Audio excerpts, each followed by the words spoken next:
You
can all join palms and repeat after me.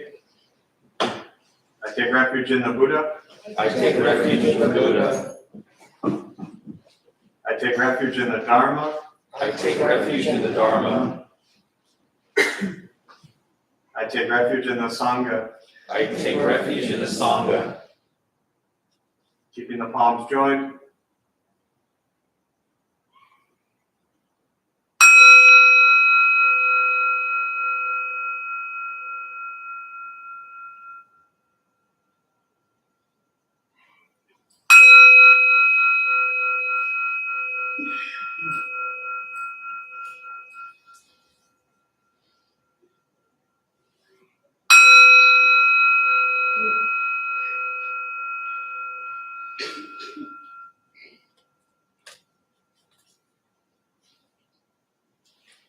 Put the palms down.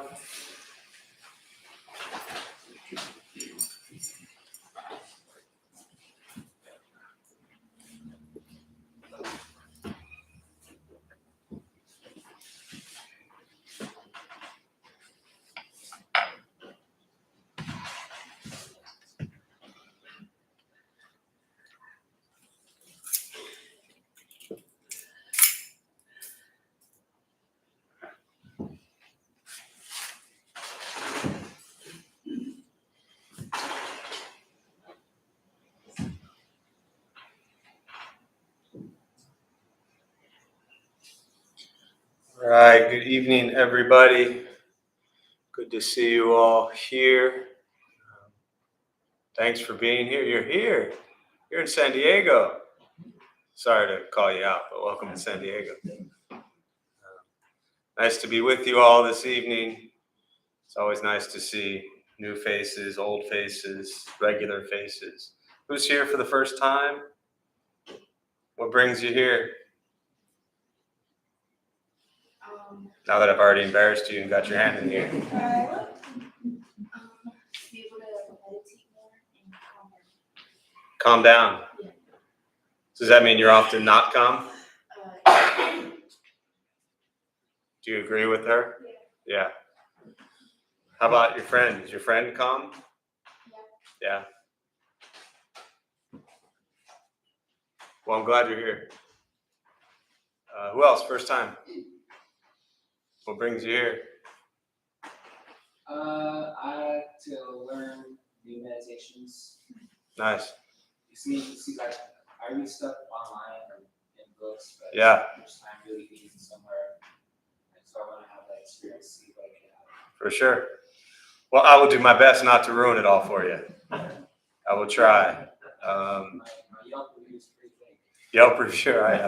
That's why I lead, simply for the Yelp reviews, you know? Yeah.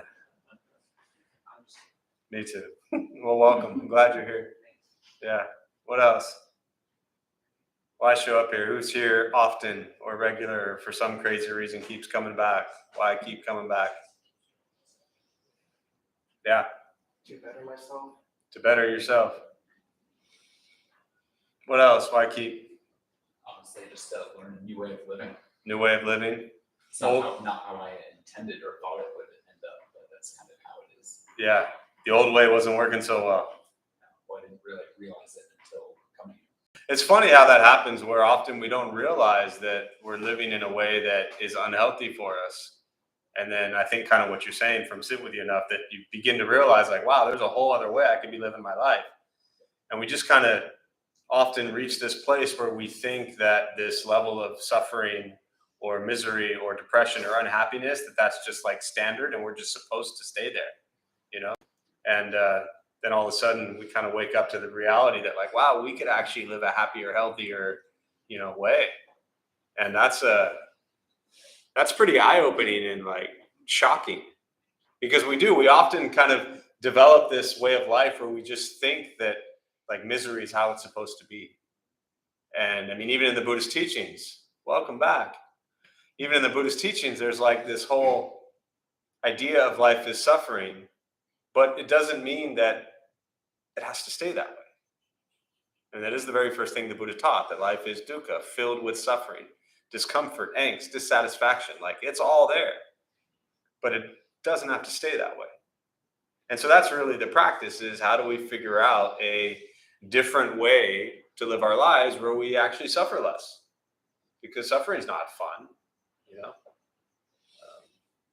So this afternoon I went up to it's a retirement space up in La Jolla, and sat with about 50 folks in the range of 70 to 90 years old, and you're listening to them talk about their suffering, and it's really no different than everybody sitting in this room, except they've been doing it that much longer.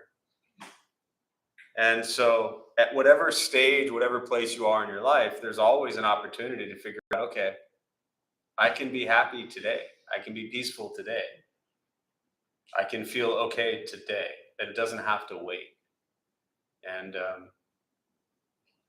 that's the challenge, is to figure out what and how can I make changes in my life, whether they're small changes or drastic changes. But ultimately, if you want your life to be a little happier and a little more peaceful, change is required. And the difficulty with that is, how much do we tend to like change? Change is uncomfortable. And that's kind of really what I'm getting at here. And with your comment, is that the change is uncomfortable. And so we often choose to stay in our misery versus the uncomfortable change. So, to all of our virtual YouTube millions of followers, welcome. Glad you're here. There's a chat box there on your screen, so feel free to chime in and say hello. So we'll start with a meditation practice. For those who are maybe here for the first time or sitting for the first time, a couple things to tell you before we begin. Nothing's going to happen to you. Okay? You're not going to float away. You're not going to have any mystical, magical experiences. The mind that races all day long is not going to shut off. Don't judge your practice. Meaning, don't ask yourself, is this working? Is it not working? Am I doing it right? Am I doing it wrong? We're just going to sit and you're going to breathe. You'll hear sounds inside the room, sounds outside. This is life. Life is filled with chaos. And this practice is learning to get quiet and still within all of the chaos. Okay. Posture. You just want to be comfortable. If you are in a cushion, often it helps slide into the front third. Pushing the stomach forward allows the back to straighten. Shoulders are relaxed. If you're on a bench or a chair, same thing. Just trying to sit up straight. Feet, if they reach, on the ground. Hands can be in the knees or on the lap, whatever is comfortable for you. If you need to move during meditation, simply move. Movement does not make you a bad meditator. Just means your leg hurts or you have an itch. I will guide us as we begin, and we will settle into a little bit of silence.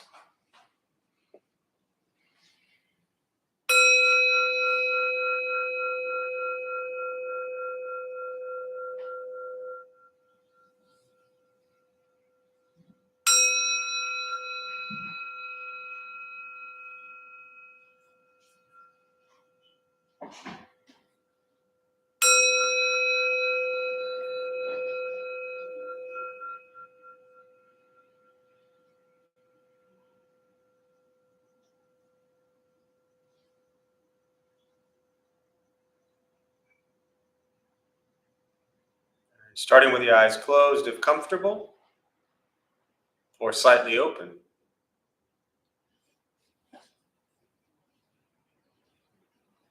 Mouth is open or closed.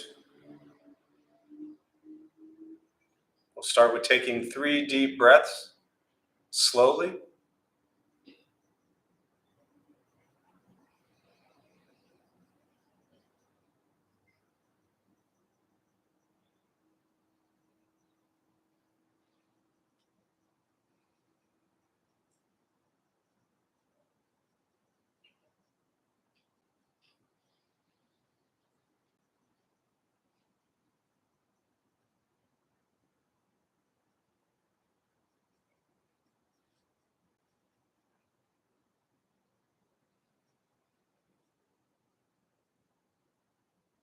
And eventually, settle into a natural rhythm of the breath.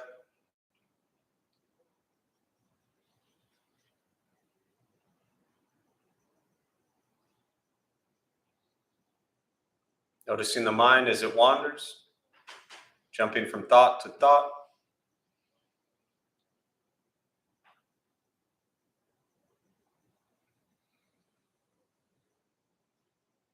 Start with gently guiding the attention, focus, to the stomach or chest.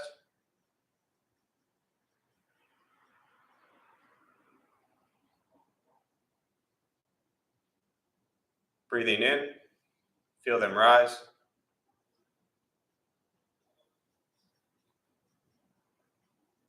Breathing out, they fall.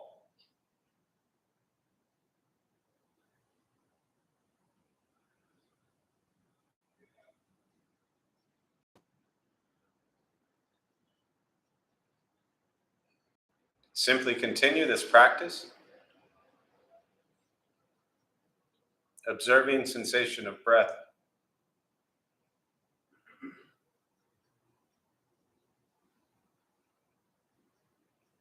Expecting nothing but to sit and breathe.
As the mind wanders, lost in thought,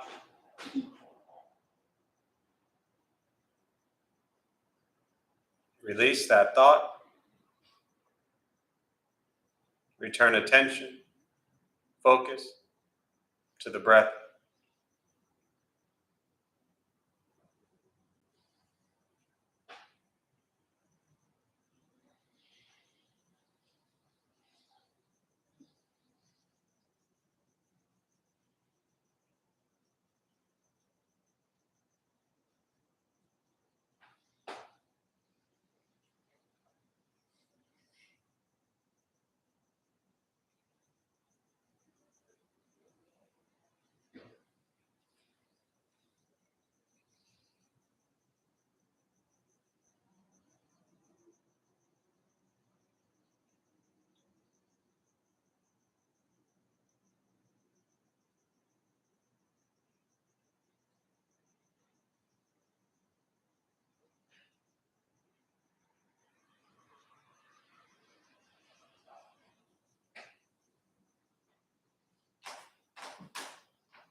Where's your mind?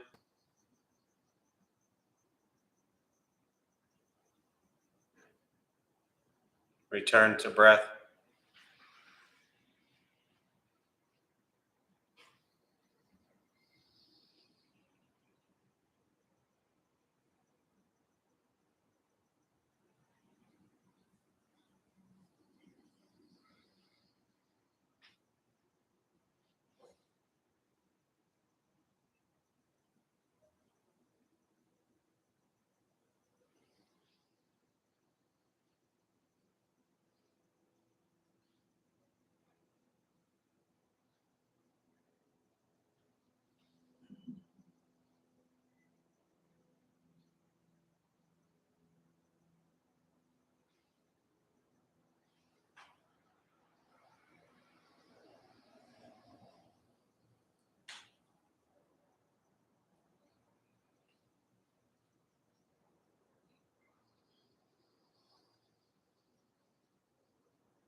Letting go of expectations.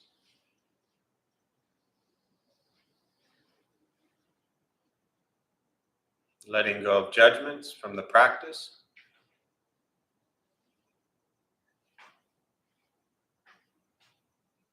Just sitting.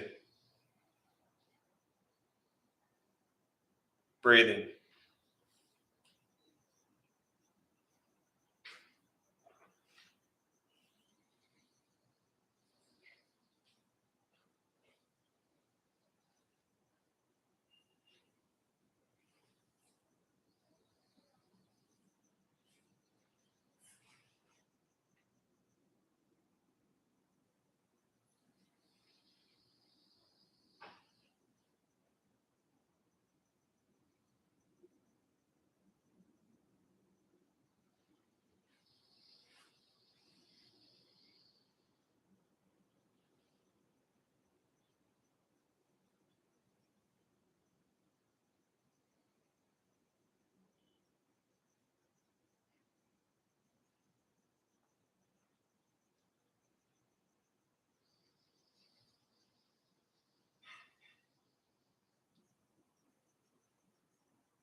Keeping the mind alert.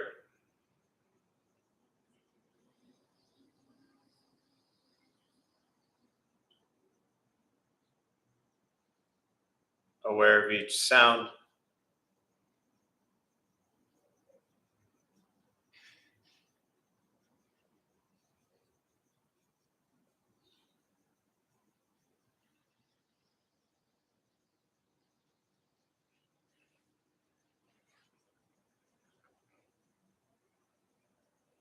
Each thought.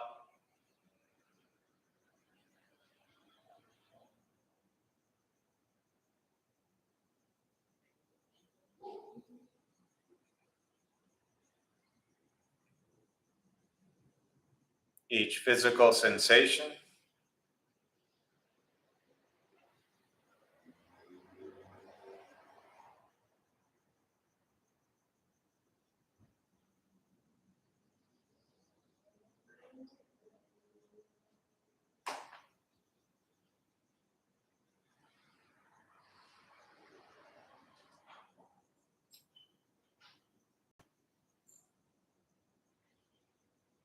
yet concerned with nothing but sitting,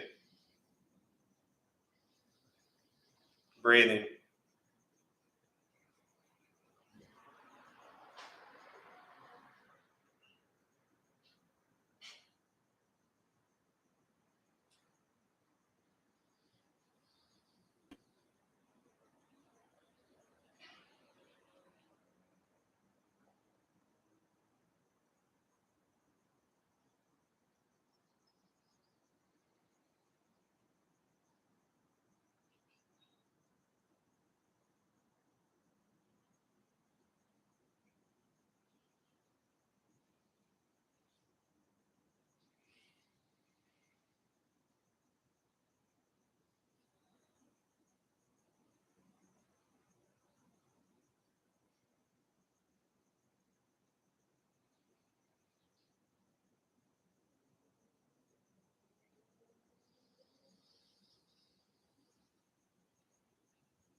Breathing in,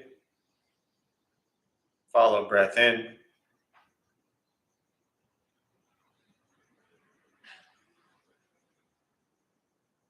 Breathing out, follow breath out.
And with the body still, rested,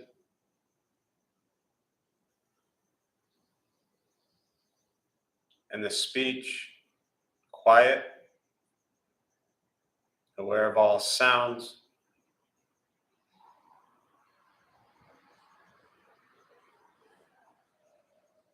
and the mind learning to settle.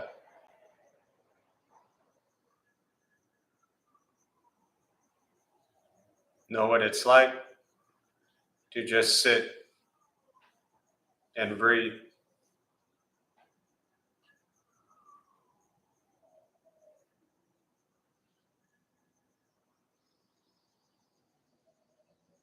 Knowing with each breath,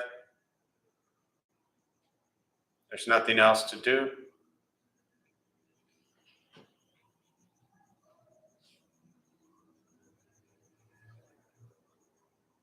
Nowhere else to go.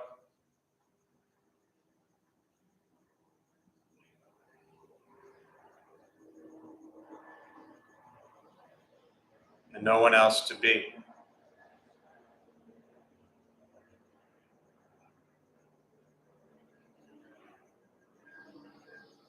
Everything beautiful, exactly as it is. Sitting, breathing.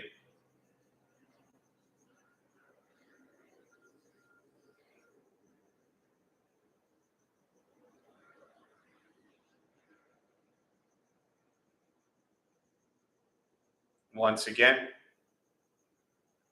taking 3 deep breaths, slowly.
And as you slowly open the eyes,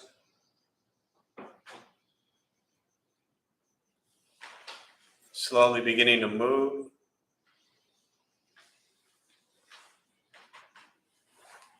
the most important with the practice of meditation is to recognize how you feel now, immediately after. Compare this to how you typically feel throughout your day.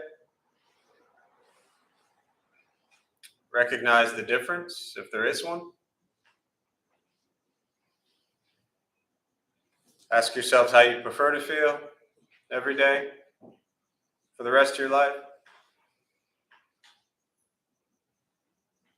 And realize however you feel now, if it's quiet, calm, and still, or a busy mind, racing mind, whatever you're sitting with at this moment, has nothing to do with anything I said. It's nothing to do with how we sit and hold the hands or cross the legs. It's nothing to do with the sounds around us or anything else for that matter.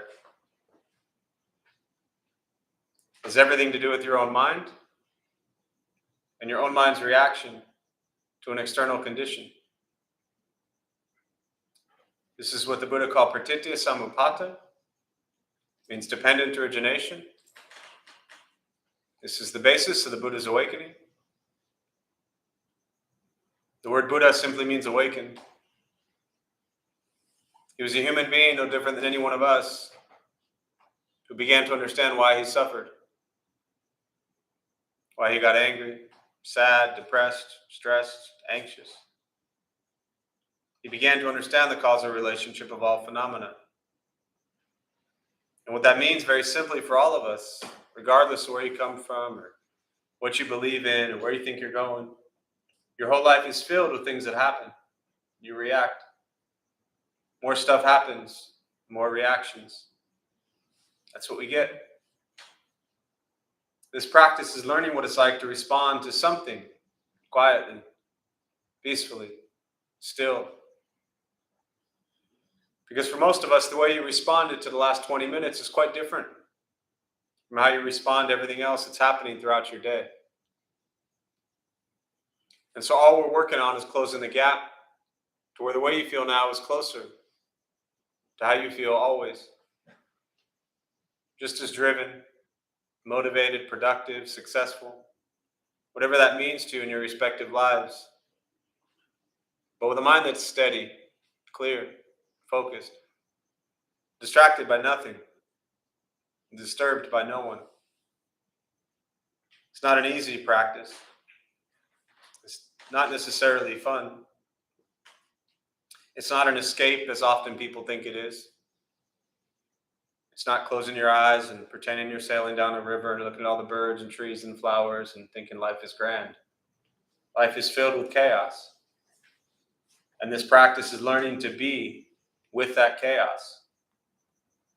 It is direct perception into the present moment.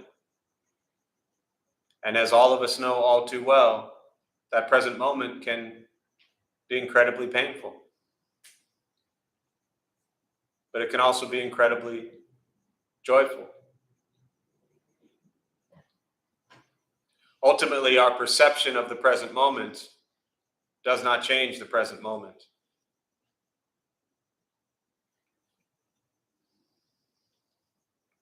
And ultimately, it's not about labeling the present moment as good or bad. Because your label, your projections, your perceptions, your explanations, your excuses, your rationalizations, I'm sure none of you do any of that, of the present moment doesn't change the present moment.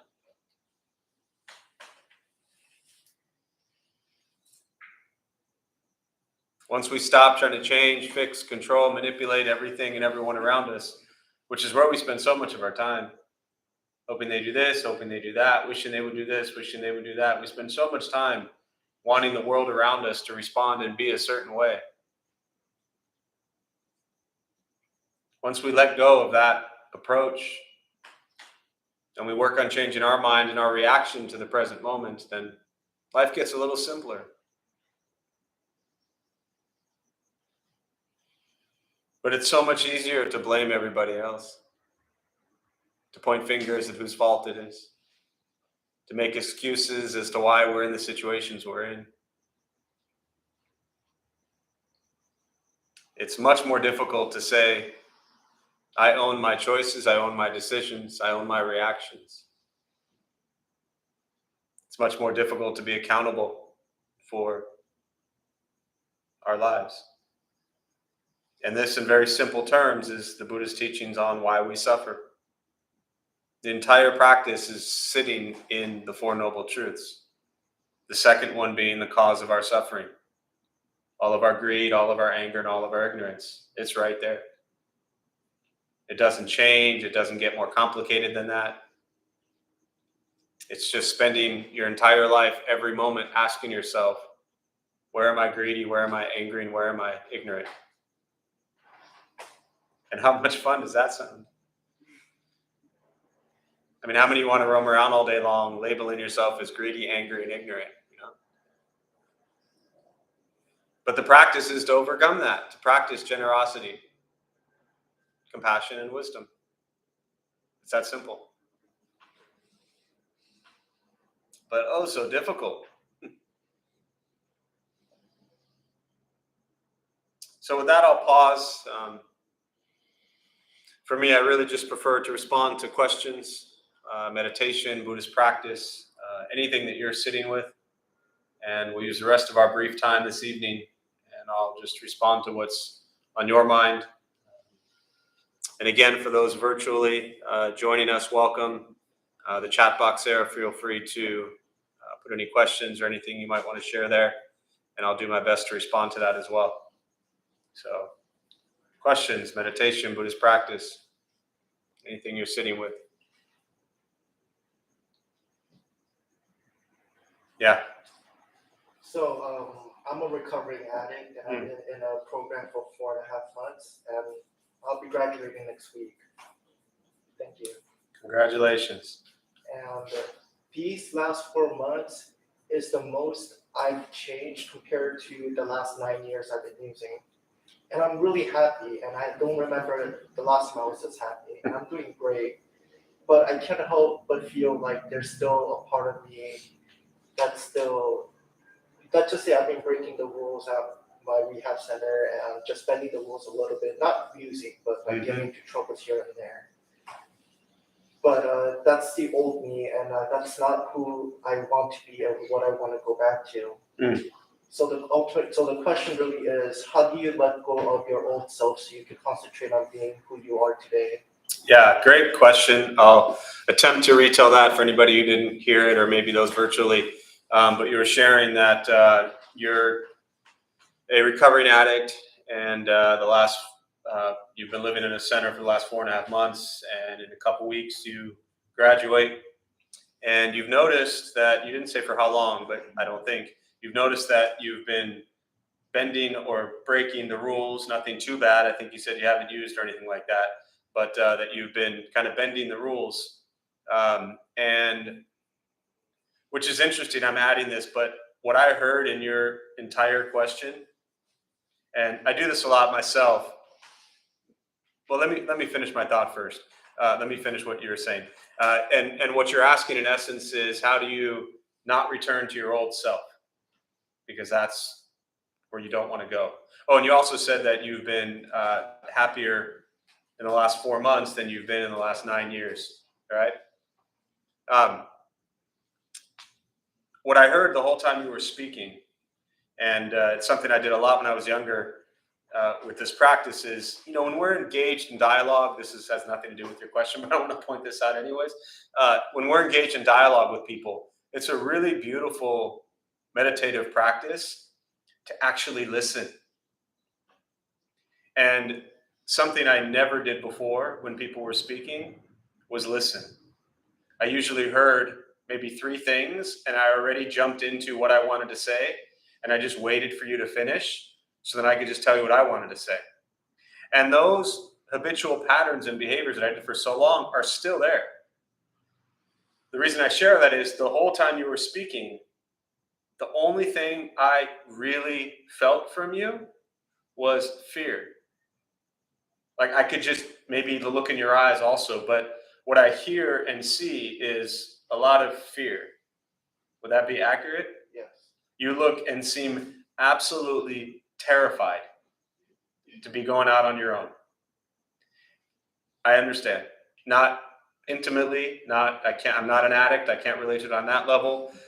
Working with addicts for over 25 years, I understand it from that lens. And yes, you are entering a very scary period. One thing I would suggest before you even get set free and liberated from the space you've been living in, and then I'll get, I think, to the heart of your question, really from a Buddhist lens, is even now, these last few weeks, stop bending the rules.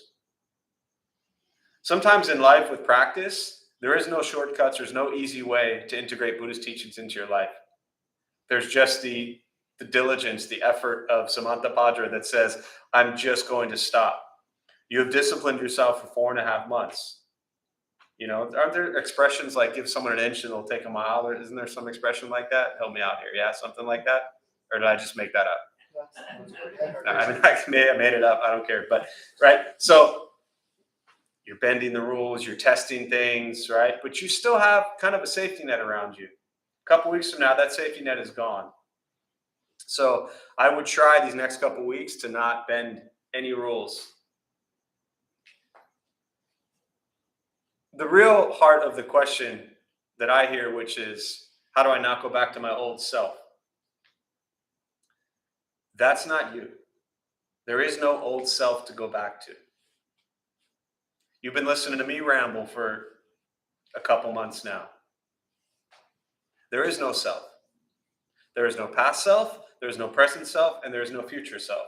So the good news is it is absolutely impossible. Your question was, how do I not go back to being my old self, right? Well, if there is no old self, how can you go back to that self? I get it. This isn't helping you right now. But I want to at least, stick to the heart of Buddhist teachings, which says there is no inherent self. All conditioned phenomena come together for a period of time and cease to exist. This is the Buddhist teachings on impermanence. We all come together at this moment. We're all sitting here. This moment will never exist again.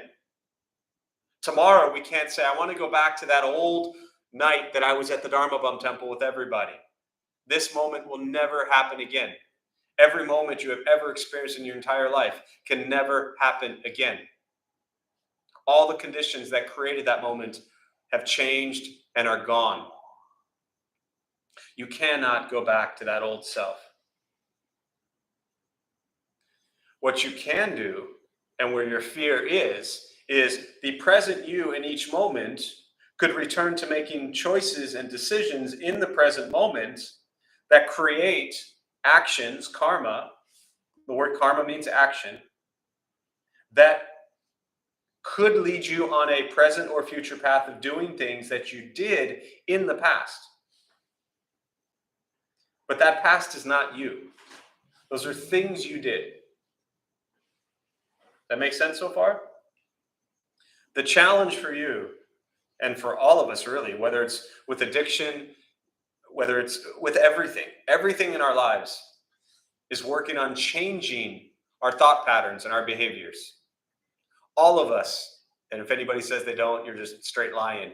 We all have unhealthy habits and unhealthy behaviors and unhealthy addictions on some level with something or someone. We all have it. It's all there. And all those things is a habitual pattern of thinking that we have reinforced over and over and over again in our lives. This practice of meditation and staying present, the Buddhist teachings looking at loving kindness, compassion, joy, equanimity, forgiveness, generosity, morality, patience, all these buzzwords that you've been listening to for months here. Work on putting those into your present life. If you put those actions, those thoughts, those words, and those actions into your present life, then you won't make the choices that will repeat things you've done in the past. But a big part of it is the story Who in here looks at themselves and thinks, I'm a bad person. I've done bad things. Only 2 of us, 3 of us. Right on, we got a few more hands, right? But the idea is that we spend so much time telling ourselves a story about that past person that we are. And that's another part of where you're at. It's like, oh, I don't want to be that person. And then when we view and judge our person from the past, we don't like it. We feel bad, we feel embarrassed, we feel humiliated. And then we feel more anger and disgust, and then we repeat patterns. My first master 15 years ago said to me, busy is the best nutrition. She was talking to me personally. Actually, this was 19 years ago. She said, Jeffrey, busy is the best nutrition for someone like you. And I've stayed busy ever since, trying to do good things. Because if I stopped trying to do good things, I would fall back to this crazy head, which would do stupid things. Don't think so much. Do good stuff.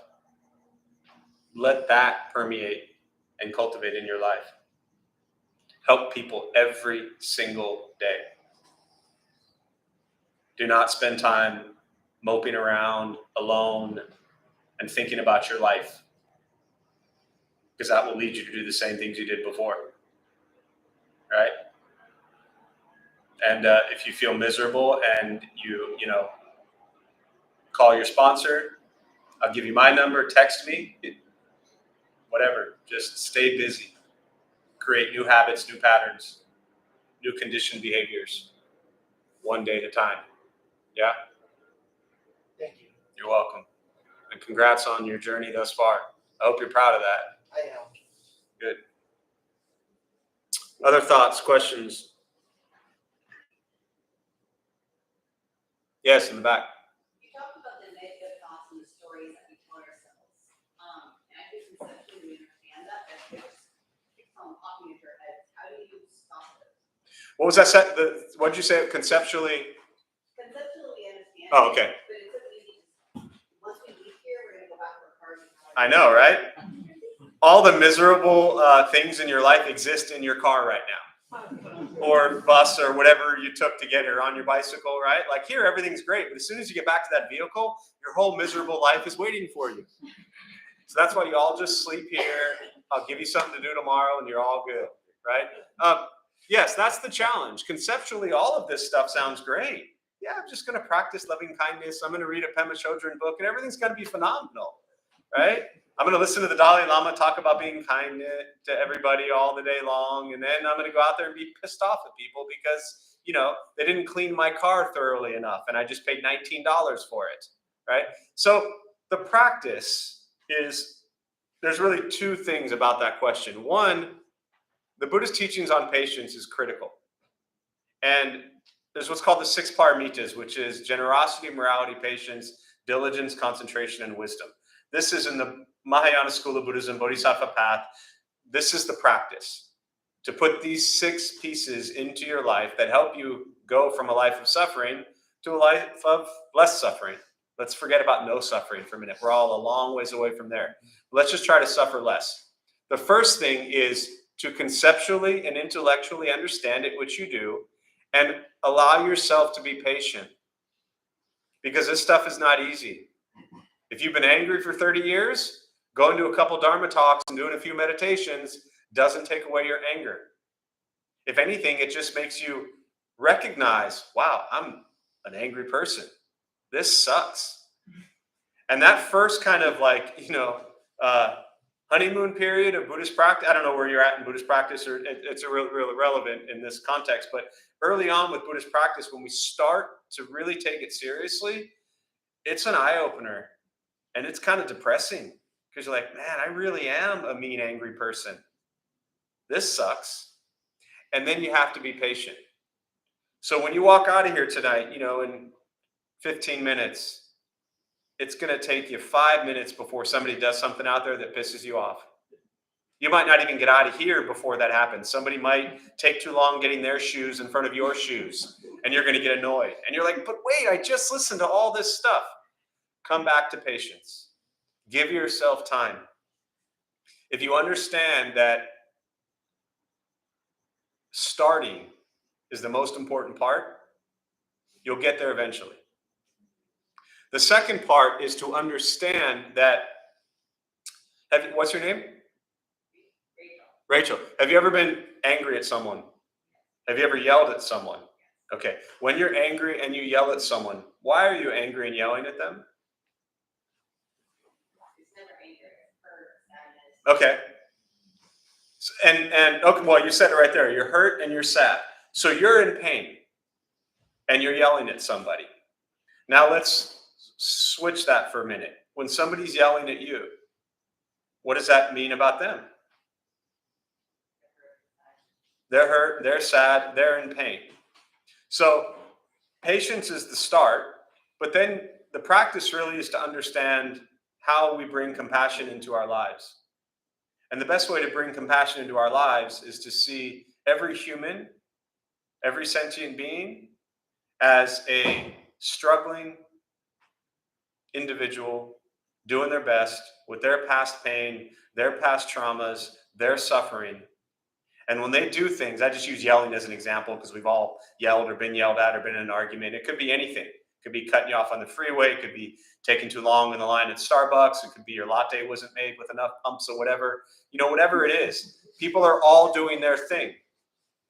True compassion is to understand that they are suffering just like we are. And when we can see that in others, it makes it no longer about us. Because we tend to roam around thinking that everybody is supposed to do what we want them to do. And they're supposed to say what we want them to say. And they're supposed to think what we want them to think.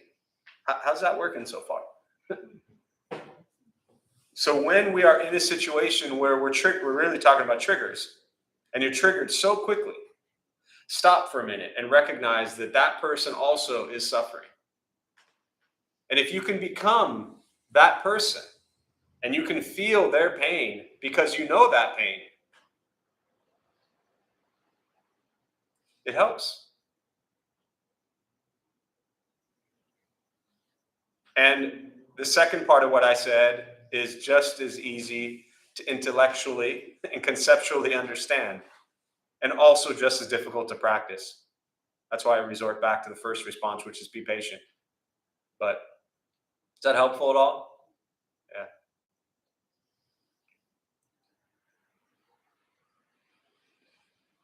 Other thoughts, questions?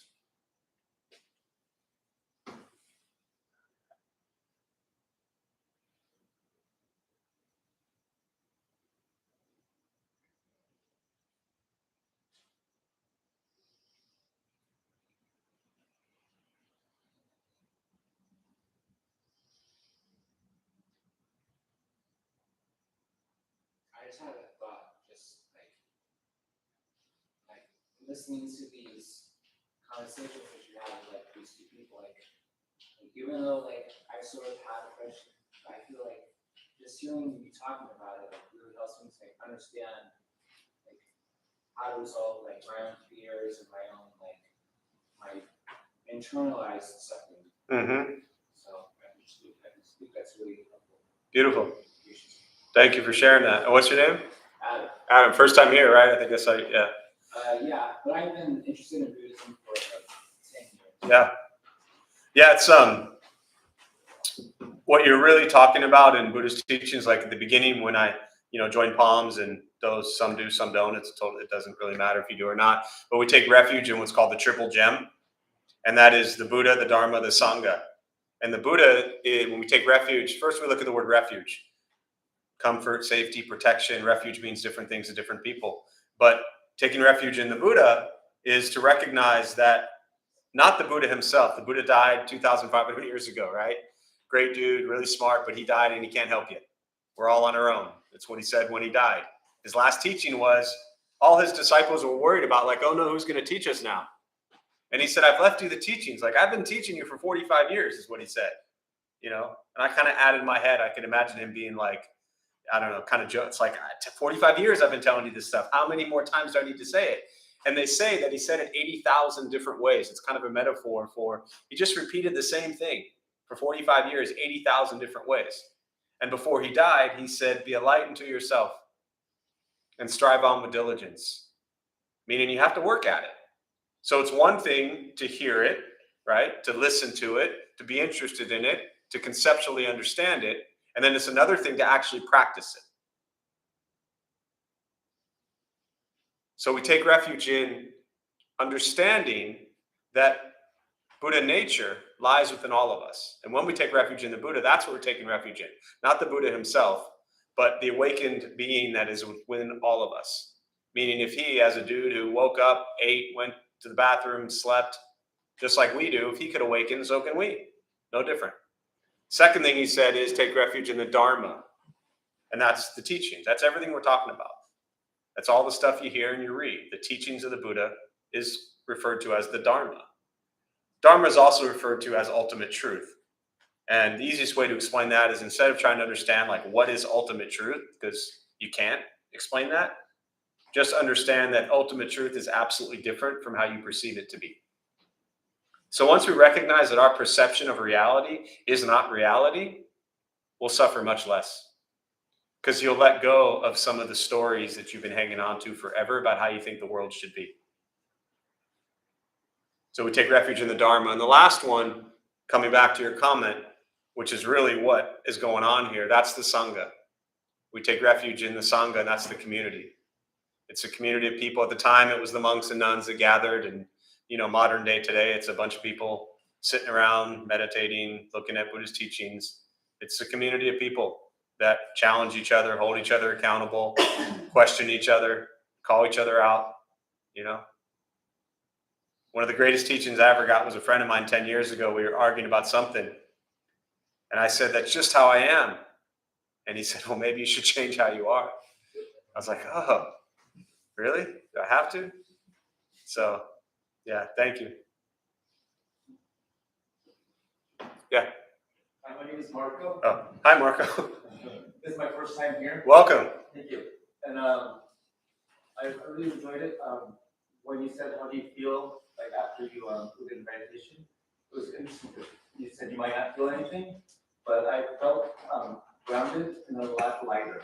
Nice. I was trying to figure out like what it was, and I think that's what it was. That's great. Thank you. Yeah, that little intro, I completely lie to you just so you don't have any expectations, but you'll feel something. I just don't want people who are new to it coming in here thinking that wait, how come I didn't float, Because that doesn't happen until like 6 weeks in. So, but I'm glad you felt lighter and grounded. Floating is, all right, 6 weeks, maybe 8, Exactly. So the first gem is one of Buddha nature. Yeah. So the question of is the first gem Buddha nature. So often when we take refuge in the Buddha, especially if you're newer to this, it might seem that like we're praising this God or this idol or worshiping him or things like that. And taking refuge in the Buddha truly is bodhicitta, Buddha nature, the awakened being that's within all of us. And so it's seeing that we also can suffer less. And for me, just very practically and conventionally, I've always looked at the Buddha as Siddhartha Gautama, who was just a dude, who was a prince. He left that life and lived a very simple, humble life, and then helped people for 45 years before he died. And so I see him as just, a role model, a very, if like we were living at the same time, like the dude I'd probably want to ask all my questions to. I just see him as a really smart human. And there are many smart humans in our existence. So, yeah. Other questions, thoughts?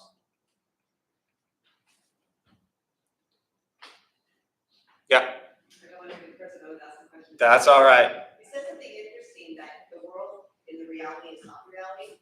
Something to the question, what we think is the world is not the world. Yeah. Can you tell us more about that?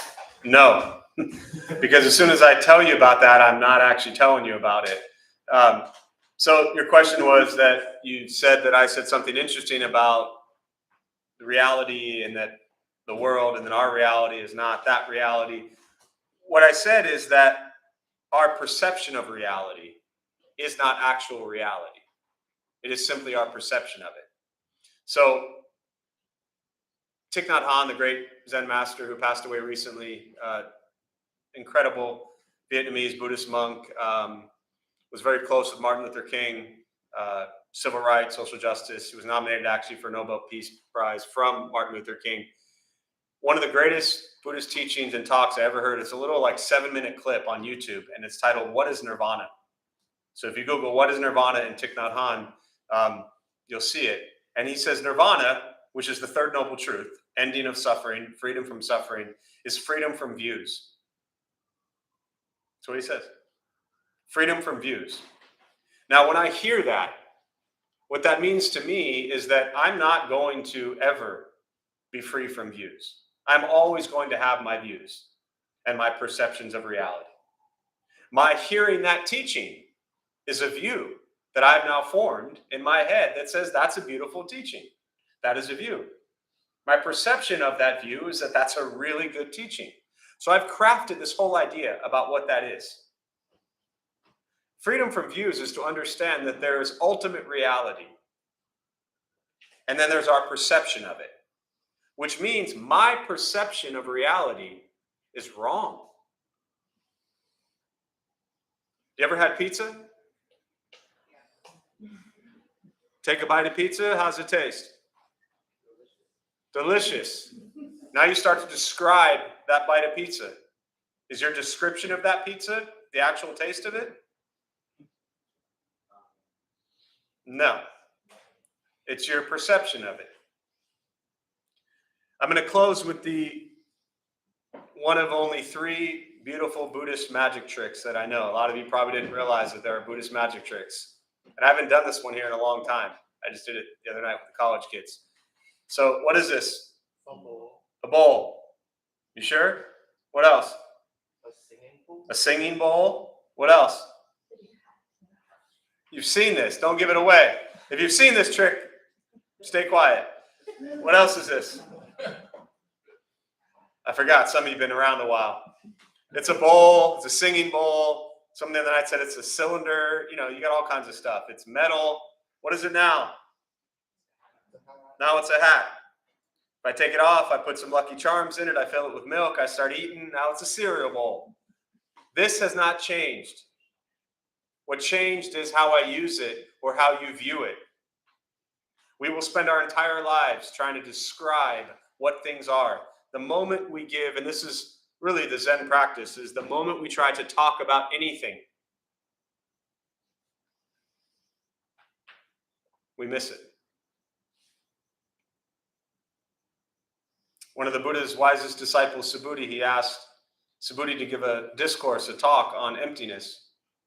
And Subhuti went to give the discourse, and Subhuti said nothing. And the Buddha said, "Good job. You got a 5-star Yelp review, I'm pretty sure." Right? So, to put that in a practical sense, and I'll close on this thought, if we can go through our lives and understand that we have perceptions, we have views of reality that we're always going to have, and just for 1 minute, 1 second, recognize that there's a slight possibility that your view might be wrong. Your head was shaking no, wasn't it? Never. You can't even for 1 second fathom that idea because it's your reality and you are so stuck in it, as we all are. This is the nature of every conflict in the world, every argument, every war, and everything in between, is we all think we are right. Next time you're in an argument, stop and think just for 1 split second. Maybe you're wrong. If you do that, your life will drastically change. Because what that does is it allows space for somebody else to actually exist. And the ultimate reality is that person that you're arguing with, using this example, their perception of reality is also wrong. So your perception of reality and you're clinging to your view and accepting that you could be wrong doesn't mean that they're right. It means that you're both lost in your own little head, trying to prove that you're right.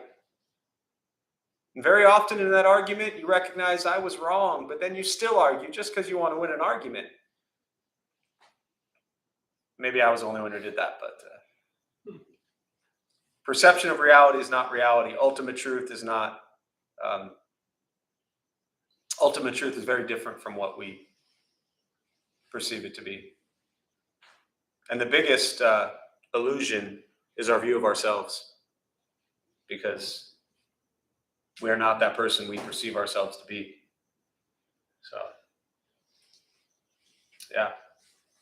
So now that I've cleared up all of that, can't believe you ruined the hat thing, man. Come on. All right, so we'll join palms as we close. May the benefit of this practice be shared with all beings in all directions. May all be at peace. May all be free from suffering. May any merit gained from this practice be transferred to the more than 6 million lives that have been lost during this pandemic, and their family and friends who continue to suffer to this day. May they all be at peace. May we all be at peace and free from suffering.